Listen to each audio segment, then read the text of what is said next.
as Big Ben strikes 10. The exit poll is predicting a Labour landslide. An early exit poll on Thursday showed Britain's opposition Labour heading towards a record-breaking election victory. The centre-left party's projected win will end 14 years of Conservative government. That a Labour government in Westminster and hand its leader, Keir Starmer, the keys to the Prime Minister's 10 Downing Street office on Friday morning. Opinion polls have consistently given Labour around a 20-point lead. Starmer's campaign has been built around a promise of change, tapping into discontent at the state of Britain's stretched public services, falling living standards, sluggish economy and political instability. I know the high office I have accepted.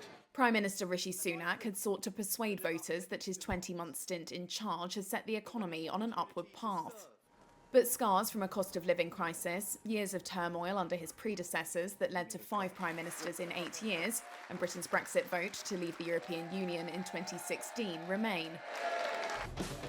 The Conservatives seemingly predicted their crushing fate in the days before the vote, turning their focus instead to damage limitation. Isn't it great to have our Conservative family united, my friends? Yeah! Sunak on Monday touted his party as the only one to counter a Labour-led government. Well, good morning, everybody. And said a vote for the right-wing Reform UK party would hamper any chance of his party forming a strong opposition. Reform has framed itself as an alternative to the Conservatives. Reform UK colours. And leader Nigel Farage has already threatened to be a thorn in Labour's side. The centrist Liberal Democrats set out to be a further drain on Conservative support. If we knock down that blue wall, I think the Tories could fall like dominoes. Britain looks to turn left as much of Europe swings right, including France, where the far right won a first round of a parliamentary election last weekend.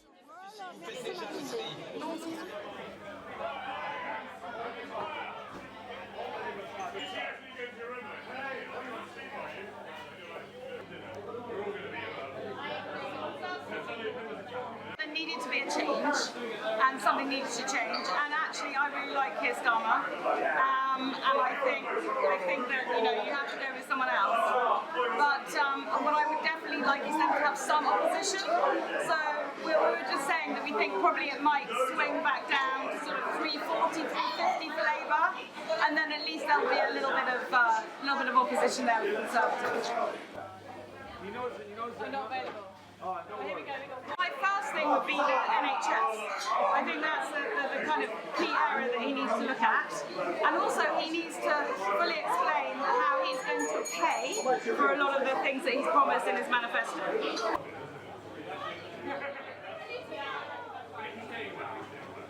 We needed a change because the Conservatives haven't done a great job over the last few years, which is a great news.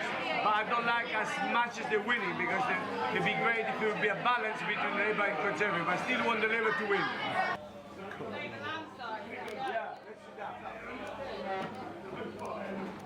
Questi risultati sono giusti, ma sono un po' disastro perché il partito laborista, che sta vincendo così forte, non avrà un'opposizione conservatora e quello è un problema. Se invece sarebbe che i Labour vincerebbero per pochi voti, ci sarebbe un bel contrasto, ma in questo caso i Labour vincono un po' dappertutto, faranno quello che loro vorranno.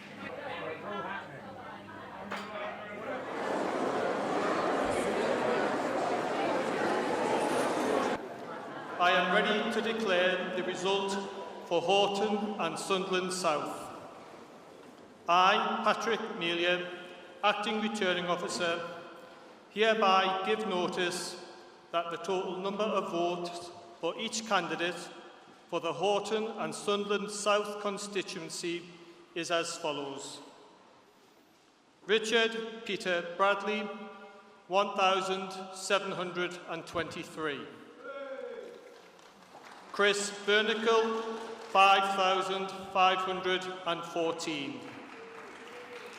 Paul Edgeworth, 2,290. Bridget Maeve Phillipson, 18,837. Sam Woods Grass, 11,668. The number of rejected ballot papers was 101. The turnout was 51.2%, and that Bridget May Phillipson has been duly elected to serve as member for the said constituency.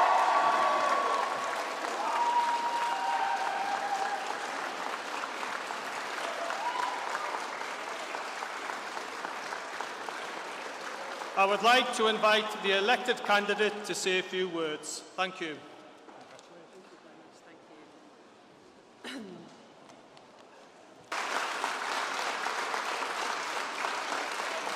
They have chosen Labour, and they have chosen the leadership of Keir Starmer. Today, our country, with its proud history, has chosen a brighter future.